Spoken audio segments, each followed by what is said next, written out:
வீட்டில் தனியாக இருக்கிற ஒரு 8 வயசு பையன் அவங்க வீட்டை திருடங்க கிட்டேருந்து எப்படி காப்பாற்றுறாங்கிறது தான் 1990 ரிலீஸ் ஆன ஹோம் அலோன் படத்தோடைய கதை. ஸோ இந்த படத்தை நம்ம நிறைய பேர் நிறைய தடவை பார்த்துருப்போம். சொல்லப்போனால் 90s கிட்ஸோடைய ஃபேவரட் ஃபிலிம்ஸில் கண்டிப்பாக இந்த படமும் இருக்கும். ஸோ வணக்கம் and welcome to delight cinemas. இந்த வீடியோவில் நம்ம ஹோம் அலோன் படத்தில் இருக்கிற ஹிடன் டீட்டெயில்ஸ் என்னென்னங்கிறது தான் பார்க்க போகிறோம்.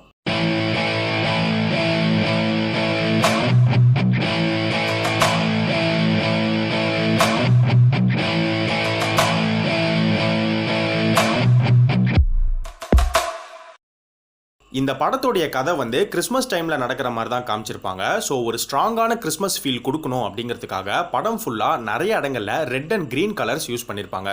ஸோ கெவினோடைய வீட்டில் இருக்கிற வால் பெயிண்டிங்ஸ், ஃபர்னிச்சர்ஸ், க்ளோத்ஸ் அண்ட் நிறைய திங்ஸ் பார்த்தீங்கன்னா மேக்ஸிமம் ரெட் அண்ட் க்ரீன் கலரில் தான் இருக்கும். அது மட்டும் இல்லாமல் படத்தோடைய கிளைமேக்ஸ் அண்ட் எண்ட்லேயும் பார்த்தீங்கன்னா கெவின் போட்டிருக்க ட்ரெஸ் கலர்ஸ் ரெட் அண்ட் க்ரீனாக தான் இருக்கும். கெவினோடைய ஃபேமிலி கெவினை வீட்லேயே மறந்து விட்டுட்டு ஃப்ரான்ஸுக்கு போயிடுவாங்க.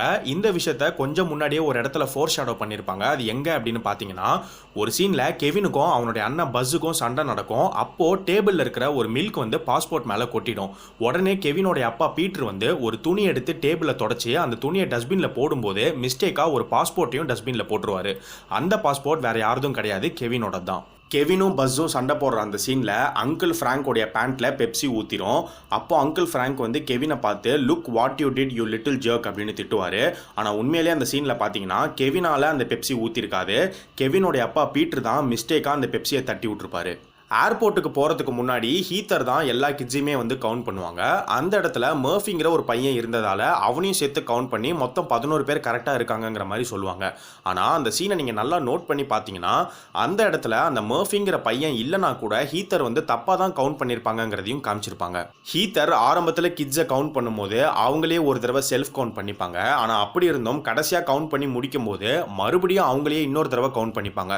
ஸோ ஹீத்தரே 2 தடவை அவங்கள கவுண்ட் பண்ணிப்பாங்க. ஆனால் அப்படியும் 11 பேர் இருக்கிற மாதிரி தான் சொல்லுவாங்க. கெவின் ஒரு டூத் பிரஷ் வாங்குறதுக்காக ஒரு ஷாப்புக்கு போகும்போது அந்த ஷாப்புக்கு மார்லி வருவாரு. அப்போ மார்லியோடைய கையை பார்த்தீங்கன்னா அந்த கையில அடிபட்டு கட்டு சுத்தி இருக்கும். இன்னொரு சீன்ல சர்ச்சில் மார்லி ஃபர்ஸ்ட் டைம் கெவின் கிட்ட பேசுவாரு. அப்போ அவருக்கும் அவர் பையனுக்கும் கருத்து வேறுபாடாயி அவங்க 2 பேரும் இப்போ டச்சிலே இல்லை அப்படின்னு சொல்லி ரொம்ப ஃபீல் பண்ணுவாரு. ஆனால் அவங்கள ரொம்ப மிஸ் பண்றதாகவும் சொல்லுவாரு. அந்த சீன்ல மார்லி கெவினுக்கு ஹேண்ட் ஷேக் பண்ணும்போது அவருடைய கையில அந்த அடிப்பட்ட இடத்துல பார்த்தீங்கன்னா பேண்டேட் ஒட்டி இருக்கும். ஸோ கொஞ்சம் கொஞ்சமா அவருடைய காயம் குணமாகுதுங்கிறத காமிச்சிருப்பாங்க. படத்தோடைய எண்டில் மார்லி அவருடைய பையன் ஃபேமிலி கூட ஒன்று சேரும்போது அப்போ அவருடைய கையில் பார்த்தீங்கன்னா அந்த காயம் கம்ப்ளீட்டாக ஹீல் ஆகிருக்கும், காயமே இருக்காது. ஸோ கடைசியாக அவர் பையன் கூட ஒரு ஒன்று சேரும்போது அவருடைய காயம் குணமாயிடுதுங்கிற மாதிரி காமிச்சிருப்பாங்க. இந்த படத்தில் ஹாரி, மார்வ் இவங்க 2 பேரும் தான் வீடு வீடாக போய் திருடுற மாதிரி காமிச்சிருப்பாங்க. ஸோ அதை கனெக்ட் பண்ணுற விதமாக இவங்களுடைய வேனில் ஒரு சைடில் பார்த்தீங்கன்னா ஓகே பிளம்பிங் அண்ட் ஹீட்டிங்க்கு கீழே residential work is our speciality அப்படின்னு போட்டிருக்கோம். அண்ட் அதே மாதிரி இவங்க 2 பேரும் ஒரு வீட்டுக்கு போய் அந்த வீட்டில் இருக்கிற பொருட்கள் எல்லாத்தையும் திருடி முடிச்சதுக்கு அப்புறம் மார்வ் அந்த வீட்டில் இருக்கிற தண்ணியை ஃபுல்லாக திறந்து விட்டு ஃப்ளட் ஆக்கி விட்டுருவாரு. அண்ட் அதை தான் அவங்களுடைய ட்ரேட்மார்க் சைன் அப்படின்னுமே சொல்லுவாங்க. ஸோ அதை கனெக்ட் பண்ணுற விதமாக அவங்க வேனோடைய இன்னொரு சைடில் பார்த்தீங்கன்னா யுவர் ஃப்ளட் கண்ட்ரோல் எக்ஸ்பர்ட்ஸ் அப்படின்னு போட்டிருக்கோம். ஹாரி அண்ட் மார்வோடைய வேனில் ஒரு இடத்துல நிறைய ஸ்னோ குளோப்ஸ் இருக்கிறத காமிச்சிருப்பாங்க. ஸோ எதுக்காக இந்த ஸ்னோ குளோப்ஸை வச்சிருக்காங்க அப்படின்னு பார்த்தீங்கன்னா ஒரு சீனில் ஹாரியும் மார்வும் மர்ஃபியோடைய வீட்டுக்கு போய் திங்ஸ் எல்லாம் திருடிட்டு வேனுக்கு வந்ததுக்கு அப்புறம் பார்த்தீங்கன்னா மார்வ் புதுசாக ஒரு ஸ்னோ குளோபை அந்த இடத்துல வைக்கிற மாதிரி காமிச்சிருப்பாங்க. ஸோ இவங்க 2 பேரும் எந்தெந்த வீட்டுக்கெல்லாம் போய் திருடுறாங்களோ அந்த வீட்டிலேருந்து ஒரு ஸ்னோ குளோபை எடுத்துட்டு இவங்களுடைய வேன்ல ஒரு ட்ராஃபி மாதிரி கலெக்ட் பண்ணி வச்சிருப்பாங்க. படத்தோடைய ஆரம்பத்தில் கெவின் அவங்க அம்மா கிட்ட அங்கிள் ஃப்ராங்க் என்ன படம் பார்க்கவே விட மாட்டாரு, ஆனால் அந்த படத்தை மற்ற பெரிய பசங்க எல்லாரும் பார்க்குறாங்க, அப்போ நான் ஏன் அந்த படத்தை பார்க்கக்கூடாது, அந்த படம் ஒரு R-rated ஃபிலிம் கூட கிடையாது அப்படின்னு கெவின் சொல்கிற மாதிரி காமிச்சிருப்பாங்க. ஸோ கொஞ்சம் சீன்ஸ்க்கு அப்புறம் கெவின் வீட்டில் தனியாக இருக்கும்போது ஏஞ்சல்ஸ் வித் ஃபில்தி சோல்ஸ் அப்படிங்கிற ஒரு படத்தை கெவின் போட்டு பார்க்குற மாதிரி காட்டுவாங்க. அந்த படத்தை பார்க்கும்போது அந்த படத்தில் இருக்கிற வயலன்ஸை பார்த்து கெவின் பயப்படுற மாதிரியும் காமிச்சிருப்பாங்க. இந்த படத்தை தான் அங்கிள் ஃப்ராங்க் ஆரம்பத்தில் கெவினை பார்க்க வேணான்னு சொல்லியிருப்பாரு. கெவின் பார்க்குற ஏஞ்சல்ஸ் வித் ஃபில்தி சோல்ஸுங்கிற படம் உண்மையிலேயே கிடையாது. ஸோ இந்த மாதிரி ஒரு படம் ரிலீஸே ஆகலை. இந்த ஹோம் அலோன் படத்துக்காக உருவாக்கப்பட்ட இன்னொரு படம் தான் ஏஞ்சல்ஸ் வித் ஃபில்தி சோல்ஸ்.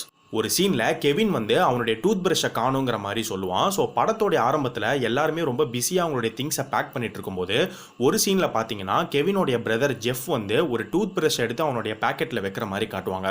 அந்த டூத் பிரஷ் கெவினோட தான். கெவினோடைய அண்ணன் பஸ் வந்து கெவின் அண்ட் ராட் கிட்ட மார்லியை பார்த்து 1958 மார்லி அவருடைய குடும்பத்தையே கொண்டுட்டாருங்கிற மாதிரி சொல்லுவான்.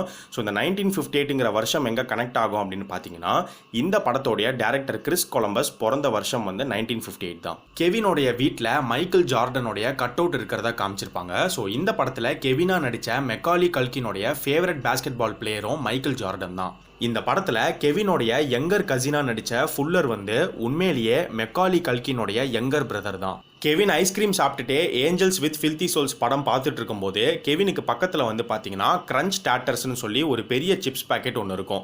ஸோ இதுக்கு முன்னாடி ஒரு சீனில் கெவின் அவனுடைய அண்ணன் பஸ்ஸோடைய ஒரு பெரிய பெட்டியை திறந்து அதில் இருக்கிற திங்ஸ் எல்லாம் எடுத்து பார்க்குற மாதிரி காட்டுவாங்க.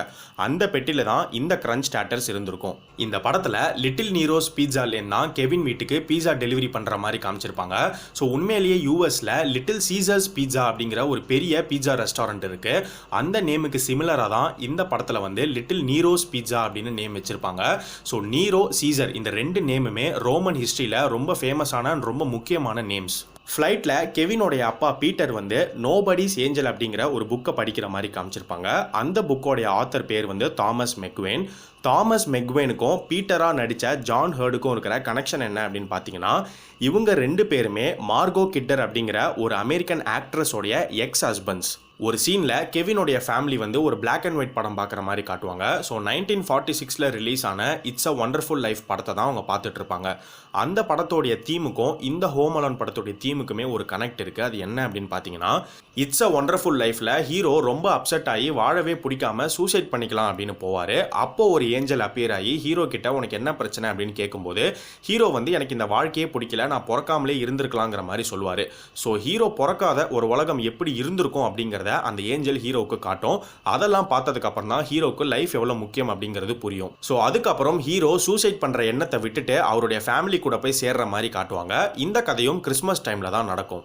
அதே மாதிரி இந்த ஹோம் அலோன் படத்தில் பார்த்தீங்கன்னா கெவின் வந்து எனக்கு ஃபேமிலியே வேணாம், எனக்கு ஃபேமிலி சுத்தமாக பிடிக்கல, நான் தனியாக தான் இருக்கணும்னு சொல்கிற மாதிரி காமிச்சிருப்பாங்க. ஒரு கட்டத்தில் கெவினோடைய ஃபேமிலி டிஸப்பியர் ஆனதுக்கப்புறம் ஆரம்பத்தில் கெவின் ரொம்ப சந்தோஷமாக இருக்கிற மாதிரி காட்டுவாங்க. ஆனால் போக போக தான் கெவின் அவனுடைய ஃபேமிலியை ரொம்ப மிஸ் பண்ணுவான்.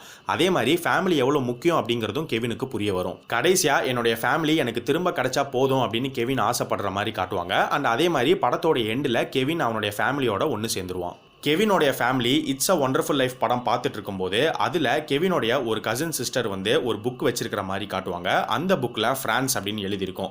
இந்த புக்கை தான் படத்தோடைய ஆரம்பத்தில் கெவின் எடுத்து பார்க்குற மாதிரியும் காமிச்சிருப்பாங்க. ஸோ இது எல்லாமே தான் ஹோம் அலோன் படத்தில் இருக்கிற ஹிடன் டீட்டெயில்ஸ். ஸோ இதை தவிர நீங்கள் இந்த படத்தில் ஏதாச்சும் டீட்டெயில்ஸ் நோட் பண்ணியிருந்தீங்கன்னா அதை இந்த வீடியோ கீழே கமெண்ட் பண்ணுங்கள். இந்த வீடியோ உங்களுக்கு பிடிச்சிருந்தா ஷேர் பண்ணுங்கள். மறக்காமல் நம்ம சேனலுக்கு சப்ஸ்கிரைப் பண்ணுங்கள். சப்ஸ்கிரைப் பண்ணும்போது பக்கத்தில் இருக்கிற பெல் சிம்பலை கிளிக் பண்ணுங்கள். அப்போ தான் நாங்கள் போடுற வீடியோஸ் உங்களுக்கு உடனே வந்து சேரும்.